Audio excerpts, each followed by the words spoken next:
Selanjutnya kita akan membahas, umat Israel rohani dari Perjanjian Lama dan Perjanjian Baru.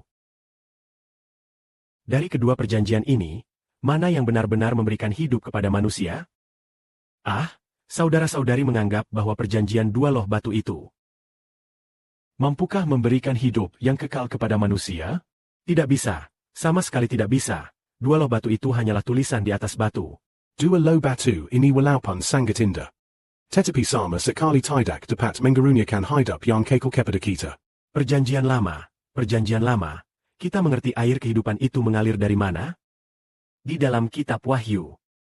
Rasul Yohanes melihat air kehidupan mengalir dari tahta Allah dan Anak Domba. Maka setiap orang yang mau minum air kehidupan akan memperoleh hidup yang kekal.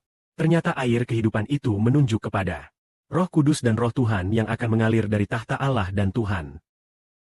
Setiap orang yang menerima Roh Kudus dan Roh Tuhan akan memperoleh hidup yang kekal. Lalu, dalam Perjanjian Lama, adakah tertulis bahwa manusia harus menerima Roh Kudus dan Roh Tuhan? Tidak ada, bahkan siapa itu Tuhan. Dalam Perjanjian Lama pada dasarnya hampir tidak disebutkan. Hanya dalam Mazmur atau kitab nabi-nabi. Sesekali menubuatkan sedikit saja tentang hal ini. Karena itu, dalam hukum Taurat Musa di Perjanjian Lama tidak pernah terdengar istilah air kehidupan. Tidak pernah terdengar bahwa kalian akan bangkit setelah mati. Bahkan kalimat ini pun dalam Perjanjian Lama, Musa sama sekali tidak pernah menyebutkan. Tidak pernah menyebutkan bahwa manusia akan bangkit setelah mati. Juga tidak pernah menyebutkan bahwa manusia akan menerima air kehidupan. Sama sekali tidak disebutkan. Perjanjian Lama hanya berkata tentang dua loh batu itu, yang disimpan di dalam tabut perjanjian. Lalu di atas tabut perjanjian ada tutup pendamaian. Tutup pendamaian ini melambangkan tempat takhta Allah berada. Namun dari dalam tutup pendamaian itu, Di atas tabut perjanjian dalam Perjanjian Lama. Mungkinkah Roh Kudus mengalir keluar dari sana? Tidak bisa. Jadi Perjanjian Lama mengatakan, setelah ada tabut perjanjian, maka ada bait suci. Lalu tabut perjanjian di dalam bait suci Perjanjian Lama. Dua loh batu di dalam tabut perjanjian itu. Mungkinkah menaruh Roh Kudus, hidup kekal, di dalam diri kita? Sehingga kita memperoleh hidup yang kekal? Jadi tidak bisa. Karena Perjanjian Lama bukanlah perjanjian yang memberikan hidup yang kekal kepada manusia.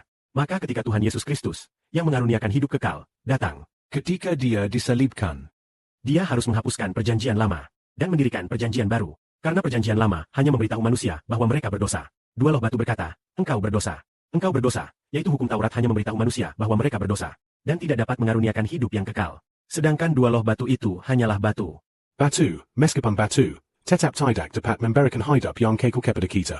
Justru karena itu, Perjanjian Lama dihapuskan. Namun, yang mengaruniakan hidup yang kekal adalah Anak Sang Pencipta.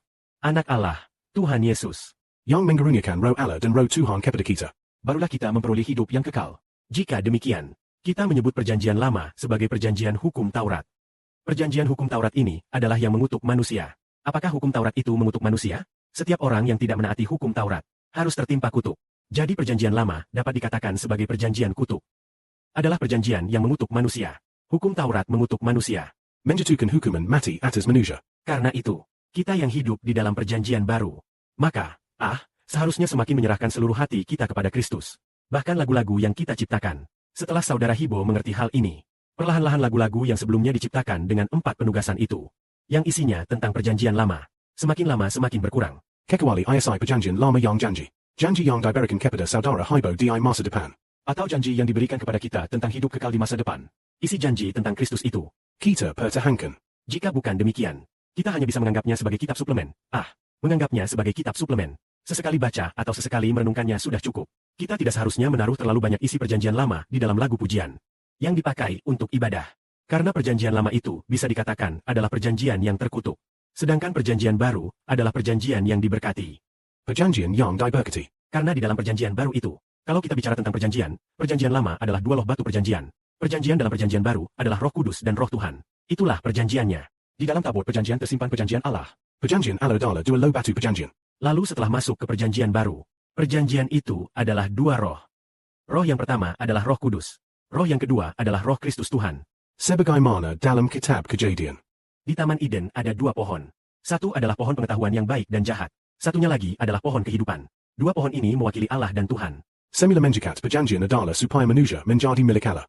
Menjadi milik Tuhan. Jadi menjadi milik Allah dan milik Tuhan sama dengan menjadi milik Roh Kudus. Menjadi milik Roh Kristus. Semakin seseorang menjadi milik loh batu pertama, juga menjadi milik loh batu kedua. Jadi kita bukan menjadi milik loh batu, melainkan menjadi milik 2 roh. menjadi milik Roh Allah dan Roh Kristus Tuhan. Maka Roh Allah dan Roh Tuhan menuntun kita. Roh Allah dan Roh Tuhan juga masuk ke dalam diri kita. Kasih Allah dan kasih Tuhan juga masuk ke dalam diri kita. Sehingga kita oleh iman kepada Tuhan Yesus Kristus menerima dari Roh Kudus dan Roh Tuhan. Masuk ke dalam diri kita. Karena itulah, Kasih Bapa dan kasih Tuhan memenuhi batin kita. saudara-saudari, bukankah sering ketika berdoa tanpa sadar kita sangat terharu, sangat tersentuh? Merasakan kasih Bapa dan kasih Tuhan itu.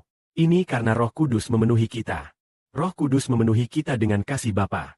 Roh Kristus Tuhan juga memenuhi kita dengan kasih Tuhan. Jadi dengan demikian, Perjanjian baru adalah perjanjian yang diberkati oleh Allah dan Tuhan. Perjanjian Lama adalah perjanjian yang terkutuk oleh hukum Taurat. Jadi orang-orang yang berada di dalam perjanjian lama tentu tidak berkenan kepada Allah. Kiranya kemuliaan dikembalikan kepada Bapa di surga dan kepada Tuhan.